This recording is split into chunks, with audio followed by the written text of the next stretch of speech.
dhammaantiin waan ka warqabnaa in shirkadda Samsung ay tahay mid ka mid ah shirkadaha ugu waaweyn caalamka oo dhan. Sidoo kale markaad maqasho magaca Samsung waxaa hubaal in maskaxdaada ay isla markiiba ku soo dhacayaan taleefan casri ah iyo sidoo kale qalab elektaroonig oo casri ah. Haddaba xaqiiqada ayaa ah in Samsung ay gebi ahaanba waxaas oo dhan ka weyn tahay. Sidoo kale shirkaddan ayaan ahayn oo kaliya shirkad iska caadi ah, ayadoona shirkaddan soo saarta waxyaabaan innaba caqliga ay gelaynin sida hubabka iyo wixii la mid ah. Waxyaataba Samsung ayaan ahayn oo kaliya shirkad iska caadi ah, ayadoona ay tahay dawlad gaar ah sidoo kalena ku dhex nool dawlad kale. Haddaba muuqaalkeenan maanta waxaan ku daafiidaynaa waxyaabo badan oo ay ka aqrisa shirkaddan. haddaba saaxiibayaal inteenan u gudagelin muuqaalkan xiisaa badan fadlan ha ilaawin inaad furto notification-ka si muuqaalada dambe aan soo waday xiisaa badan aysan ku dhaafin. aan u gudagalno muuqaalkeena. qisada shirkadda weyn ee lagu magacaabo Samsung ayaa ka bilaabanaysa ninkan oo lagu magacaabo Lee Byung-chul. ninkan oo aslaantiisa ka soo jeeday sidoo kalena ku dhashay wadanka South Korea. haddaba Lee-gan ayaa aslaantiisa ka soo jeeday qoys hantiilayaal sidoo kalena awood ku leh wadankiisa.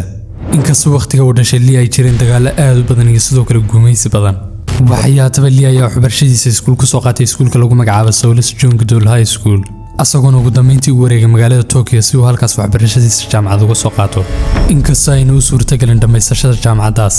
asagoona isla markaas dhex uga tegay sababo jira awgeed. haddaba intaas kadib waxa uu dib ugu soo laabtay wadankiisii hooyo, asagoona halkaas bilaabay inuu maamulo hantida qoyskooda iyo sidoo kale ganacsiyadooda. waxyaataba ugu dambeyntii Lee marka uu gaaray da'da 28 waxa uu go'aan ku gaaray inuu guud ahaanba ka dhex baxo ganacsiga qoyskiisa sidoo kalena uu naftiisa meel ka soo saaro, asagoona isla markiiba qaatay go'aanka inuu aasaaso businesskiisa u qaasa. haddaba waa meesha ay ku dhalatay shirkadda lagu magacaabo Samsung. waxyaataba shirkaddan Samsung ayaa aslaanteeda ku bilaabatay shirkad iska caadi ah, taasoona isla markaas soo saartay raashinka noocyadiisa kala duwan. dhanka kale magacan uu Lee kambanigiisa u doortay ayaa asaguna mid macnihiisa watay, asagoona magacan Samsung u taagnaa 3 xidig,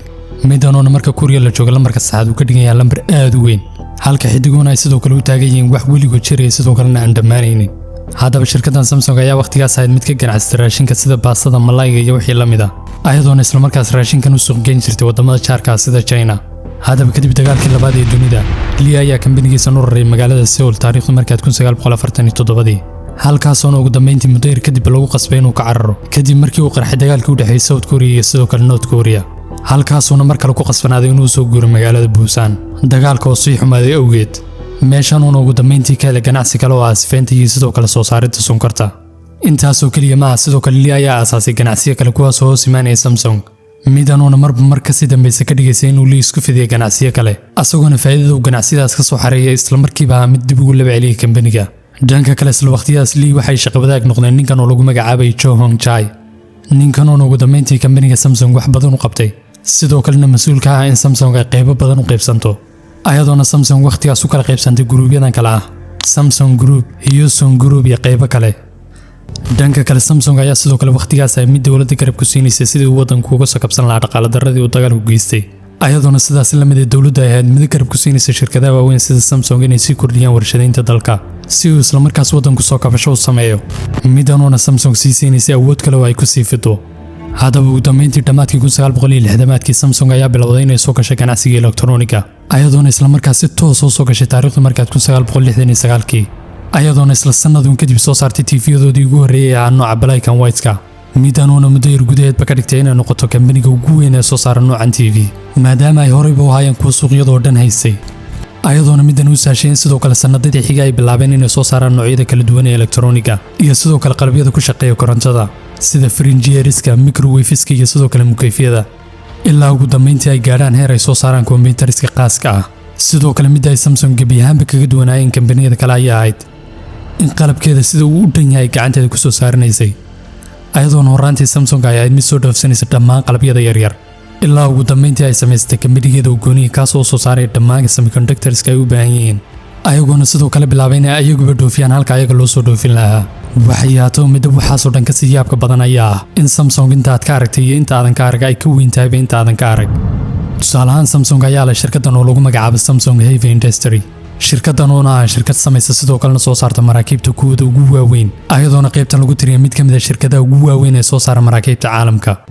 sidoo kale ay laawin qayb kale oo ayadna samaysa wax walba oo ku saabsan dhismayaasha oo lagu magacaabo Samsung Construction and Trading. qaybtan oo ayadna samaysa wax walba oo ku saabsan wadooyinka, bridgeska, dhismayaasha iyo wixii la mid ah. bal ka waran haddaan ku sheegay in dabaqyada mataanaha ee lagu magacaabo Petronas Twins ee ku yaala dalka Malaysia ay dhismahooda ka dambeysay shirkaddan Samsung, sidoo kale dhismaha waqti xaadirkan ugu dheer dunida ee lagu magacaabo Burj Khalifa waxaa sidoo kale asna dhismihiisa ka dambeysay shirkadda lagu magacaabo Samsung iyo sidoo kale dhismayaal kale oo aan meeshan lagu soo koobi karin kuwaas oo ay guud ahaan dhismahooda ay ka dambeysay shirkaddan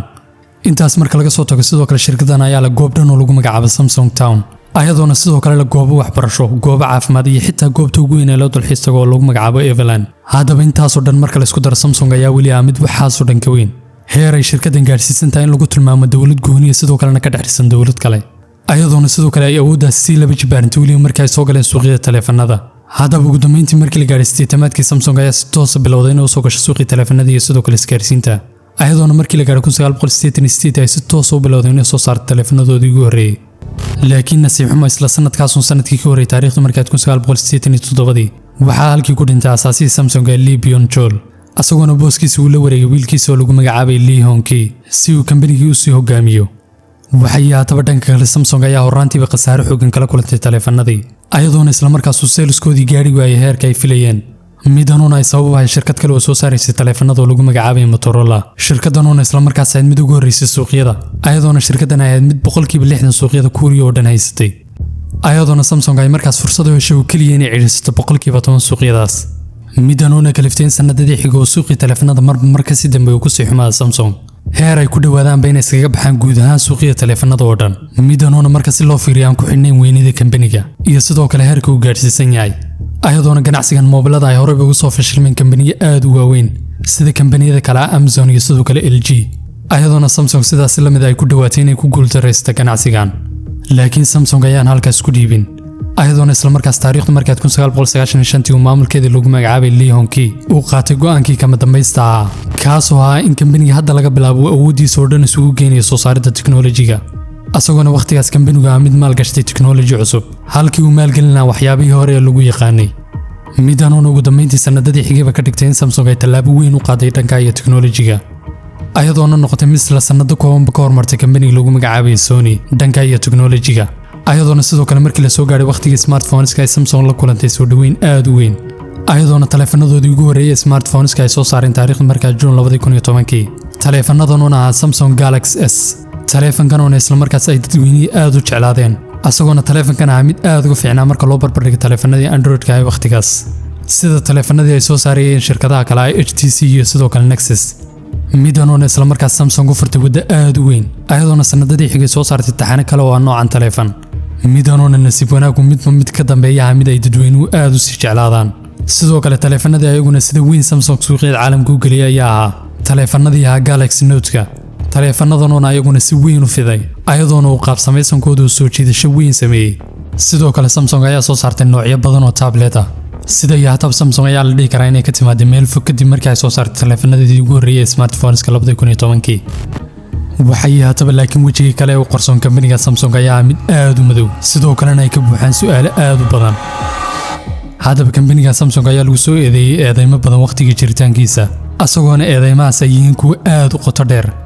haddaba taariikh ahaan waddanka South Korea ayaa ahaa waddan aad faqiir oo ilaa ugu dambeyntii uu soo baxay kambaniga Samsung kambanigan ugu dambeyntii dhaqaalaha waddankan wax badan ka bedelay heer South Korea ay ka mid noqoto wadamada ugu dhaqaalaha sareeya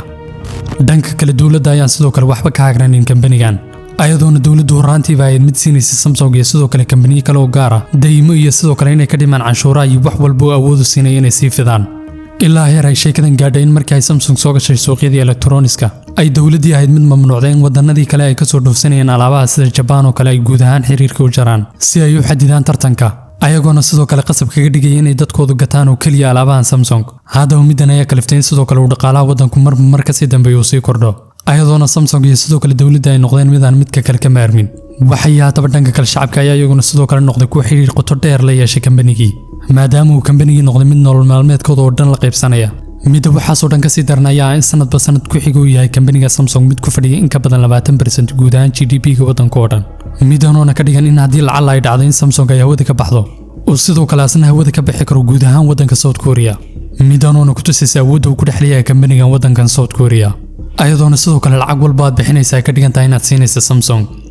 maadaama uu kambanigan wax walba waddanka yaalo isku darsaday sidoo kale marka laga soo tago xiriirkaas mid kale ee murugada la ayaa in dhalinyarada waddanka South Korea ay ku qasban yihiin sidoo kalena ay noloshooda oo dhan u dadaalaan sidii ay kaga qayb gali lahaayeen tartan ay qabato Samsung sidoo kalena ay u qabato 100,000 oo dhalinyaro ayagoona sidoo kale dhalinyaradaas kala baxay kuwooda ugu fiican ay u arkaan inuu kambanigoodan u baahan yahay midanoona dhalinyaradaas ku qasbaysa inay wax walba oo awoodooda isugu geeyaan tartankaas si ay bal u noqdaan inta yar ee la dooranayo sidoo kalena laga yaabo inay chance u helaan inay u shaqeeyaan kambanigan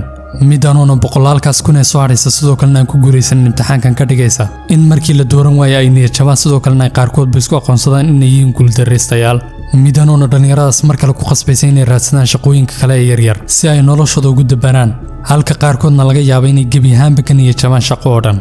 haddaba maanta marka la fiiriyay kambanigan ayaa ka kooban tiro gaadhaysa 80 kambani oo kala duwan kuwaasoona isla markaas hoos yimaada kambanigan Samsung ayadoona sidoo kale ay jiraan qaybo kale oo ay iska wareejiyeen sida qaybtii lagu magacaabay Samsung Touchwin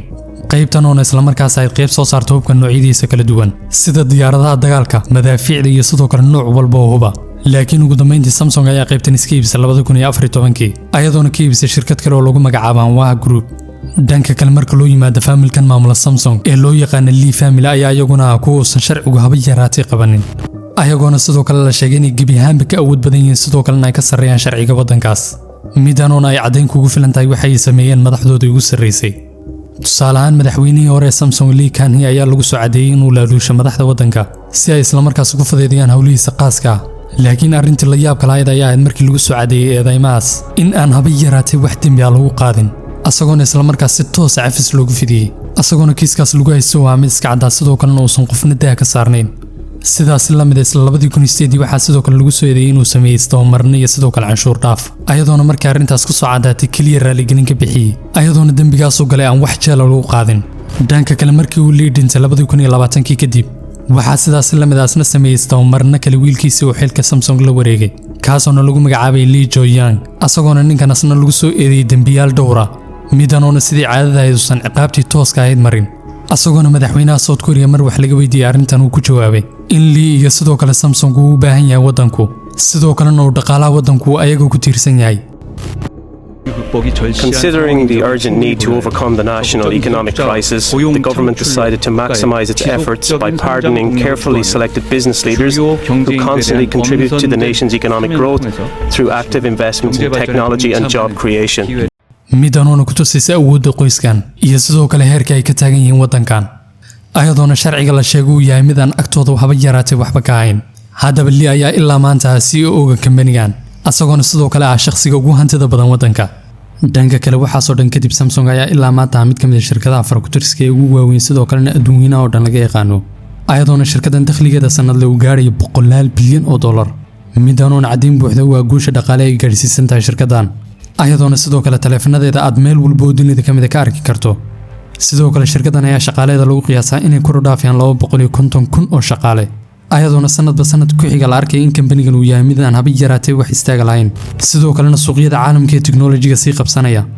ayadoona sidaas la mid ah shirkadan tahay mid dhanka kale ka sii wada sifitaanka ay ku sii dhex fidaysay waddanka South Korea iyo sidoo kale waliba dawladda waddankaas midanoona cabsi aad u weyn laga qabo sidoo kalena dhalinaysa su'aasha ah ma sidan bay wax walba ku sii soconayaan mise waxba isbedeli doona haddaba adiga maxay kula tahay sidoo kale ma laga yaabaa in Samsung ay la kulanto wixii ay la kulantay shirkadii weyneed ee Nokia ee ahayd inay ka timaado shirkadii ugu weyneed ee soo saaraysa taleefanada sidoo kalena isku bedeshay inay sanado kooban ku burburto haddaba muuqaalkaas oo dhammaystiran haddaan hore soo daawan hadda soo daawo adigoo ku dhufanaya thumbnail-ka shaashada kaaga muuqanaya halkaas ayaa noo balana